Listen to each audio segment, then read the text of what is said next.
કાકાબા બધાને રામ રામ. હું આવી ગયો છે તમારી વિશે મુકેશ પરમાર ખબર લઈને. જેવી રીતે વાત કરી કિસાન લગાતાર ધરના પ્રદર્શન આંદોલન કરતેલા અને કાલની વાત કરીએ તો પેટલાવાદમાં તેની બાદ આજ તેને કિસાન સંગઠનના જે પ્રતિનિધિ आज कलेक्टर खुद ने जो नवा कलेक्टर ने મળ્યા અને તેના મુદ્દા પર તે વાત કરી કે हमारी જે સમસ્યા છે તેનું નિરાકરણ કરો. फिर तुम्हें कलेक्टरे मुलाकात करी तेनाથી વાતચીત કરી હું સમસ્યા છે કેવી રીતે તેનું નિરાકરણ કરી શકું. તો તે કીધું કે જો જમીન જે ખરીદવાનો जो अलाट करवानो जो तारीख रहती ते तारीख निकल गई. तीन तीन तारीख ने बढ़ावी से.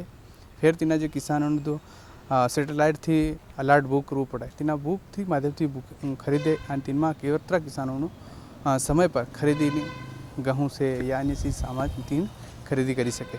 तो तीना भाव में रेट में जो आवो तो रेट मळी सके. एवी रीते किसानों की आज घनी बधी समस्या होती और तीने किसान माध्यम से आज कलेक्टर ने मुलाकात करी. तीने किसानों हाथे बातचीत करी. हर एक चीज़ ने मुलाकात कर बातचीत नहीं सांभळी और तीनों फिर निराकरण की बात करी कि 2-3 दिन में तीनों बधानो जो पॉइंट है जो समस्या तीनों निराकरण कर दूँ. तो एवं रीते जाबा में पहली बार कलेक्टर आया, किसानों हाथ मळ्यो और बधी शांति थी बहन किसानों की बात सांभळी और तीनों निराकरण करने बात करना. तो इनमें हूँ कमी है ते भी एवं रीतनी बधी कमीनो निराकरण करने बात पहले कलेक्टर देखने મળે जाबा में कि किसानों हाथ कहीं आंदोलन करवा या कहीं ज्ञापन करवा आवे तो મળે नहीं. लेकिन शुरुआती नवो कलेक्टर से लेकिन हमारे किसानों ने पहली बार हमले भी लेकिन किसान भी खुद समस्या किसान भी खुद असल किया कि हम हमारी बातें आराम थी सांभळ्यो. कलेक्टर ने ताजी रीतनी सांभळी और तीन सांभळे ने तीनों निराकरण असर लाग्यो. तीने कलेक्टी हुई किसान संगठन जो पदाधिकारी प्रतिनिधि थी हुई भी कहीदू हम बहुत खुश से असल से कि हमारी बधी बातें आराम थी सांभळ्यो. एवं हूँ कलेक्टर झाबा में जोवे और आवा समय झाबा में असल काम करे एवं रीते उम्मीद से एवं रीतनी बातें निकले. आखिर हूँ कहूँ किसाने फिर झाबा ने जो नवो कलेक्टर से तेनी भी बातें सांभळो आखिर केवी हूँ बधी बातें से हूँ तमारी उसमें फिर एवं रीतनी खबर और जानकारी लेने आपतो रही. काका बाबा बदा राम राम. किसानों की जितने भी मुद्दे उन पर सहज रूप से कलेक्टर ने चर्चा करी और वास्तव में अधिकारी इनको बोलते हैं. मतलब जो धरातल की समस्या थी उन्होंने तत्काल निर्णय लेने के लिए उनको बोला और जो शासन स्तर की है उनको तत्काल शासन स्तर पर भेज के और समस्या हल कराने के लिए बोला. हमारी हुई एक तो स्लॉट बुक नहीं हो रहा. जो 3000 किसान जो पेटला क्षेत्र से बाहर हो गए थे जिनका स्लॉट बुक नहीं हो पा रहा था उस पर चर्चा हुई. उस पर भी शायद 500 किसान बचे हैं. 4500 किसान लगभग पूरे कर चुके हैं. मतलब पूरे ज़िले के मिला के 5000 किसान थे तो 4500 हो गए, 500 बचे उसमें. और उसके बाद हमारी थोड़ी सी जो गेहूं तुलाई में जो समस्या आ रही है उन पर भी बात हुई है. एसडीएम साहब के विषय पे भी बात हुई है. नए कलेक्टर बहुत सहज हैं और मुझे ऐसा लगता है कहीं ना कहीं धरातल से जुड़े हुए हैं. ऐसे कलेक्टर मेरे हिसाब से बहुत लंबे समय बाद देखे हैं मैंने जो सहज रूप से बैठ के किसानों की बातें सुनते हैं. नहीं तो कलेक्टर बात सुनते ही नहीं है. और बहुत सहज कलेक्टर, मेरा हृदय से धन्यवाद है ऐसे कलेक्टर महोदय को. क्योंकि वहाँ पे क्या है कि एसडीएम महोदय जो हैं वो सारी समस्याएं जो है वो बढ़ाने का काम करती है और शासन को कहीं ना कहीं भटकाने का काम करती है.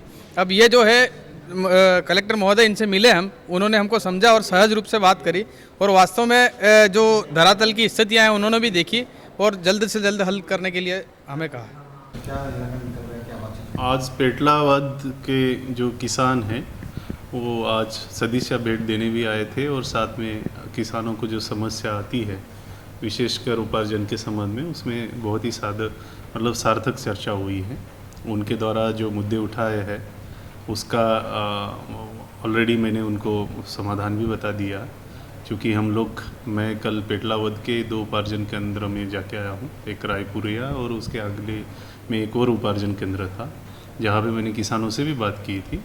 तो किसानों में जिनका भी रकबा जो है 2 हेक्टेयर से अधिक है उनके अभी उपार्जन के लिए अभी शुरुआत नहीं हुई है. केवल जिनका 2 हेक्टेयर से कम का रकबा है उनके लिए ही गेहूँ उपार्जन हो रहा है. तो कई किसानों में इसके बारे में उनको जानकारी नहीं थी. कल मुझे उपार्जन केंद्र पे भी ऐसे 1-2 किसान मिले तो उनको हमने समझाइश भी दी और मैंने पूरे रेवेन्यू अमले को बता दिया है कि ये मैसेज सभी दूर जाना चाहिए. साथ ही छोटी छोटी उनकी जो मांगे थी किसानों के संबंध में कि उनका जो समय पे गेहूँ है वो तुला जाए या किसी सेंटर में जो कैपेसिटी है सेंटर की, जैसे कल हम जो एक सेंटर में गए थे उसकी कैपेसिटी 1000 थी, बाद में उसको 1500 की गई शासन ने ही. तो ऐसी मांगों पे भी काम किया जाए इसके बारे में चर्चा हुई और ये बहुत ही अच्छा रहा कि किसान जो है उनके जनप्रतिनिधि आके जो समस्या है हमें बता रहे हैं, ताकि हम शासन तक भी ये समस्याओं को पहुंचाएंगे। स्लॉट बुकिंग के संबंध में भी हमने कहा है कि जो 5000 ऐसे किसानों की सूची हमारे पास आई थी जिसको सत्यापित किया जाना था, क्योंकि ये सैटेलाइट इमेजरी से ये जो फोटोज़ लिए जाते हैं, जिसमें यदि कहीं पे भी डाउट आता है तो उसको फिर से सत्यापन के लिए आते हैं। ऐसे 5000 केसेस आए थे, उसमें से लगभग 4500 के हम लोग कल तक कर दिए, आज 500 भी हो जाएंगे। उसके 2 दिन बाद किसान अपने स्लॉट तो बुक करेंगे। तो अभी बुकिंग की व्यवस्था तो हो गई है, 2 दिन में मुझे लगता है वो जो है पूरा प्रॉब्लम ही सॉल्व हो जाएगा। और साथ ही किसान को जो बुक करने की, जो स्लॉट बुक करने की सीमा थी, उसमें 3 दिन का और इजाफा किया गया है, तो इसलिए उनको भी राहत दी गई है शासन की तरफ। इस बार हमारी पूरी व्यवस्था है और इस बार हमारे पास बारदाने की व्यवस्था अच्छी है। सभी सेंटर्स पे हमने पीने का पानी हो, छाँव हो या बाकी जो आवश्यक है वो भी व्यवस्था की है। और रोज़ किसान आ रहे, स्लॉट बुक हो रहे हैं। मुझे लगता है हमारे पास लास्ट ईयर 25,000 मेट्रिक टन गेहूं का उपार्जन हुआ था। इस बार हम अपेक्षा है कि 32 से 35,000 मेट्रिक टन गेहूं उपार्जित हो जाएगा, तो उसकी पूरी तैयारी है। मुझे लगता है ऐसी व्यवस्था नहीं होगी।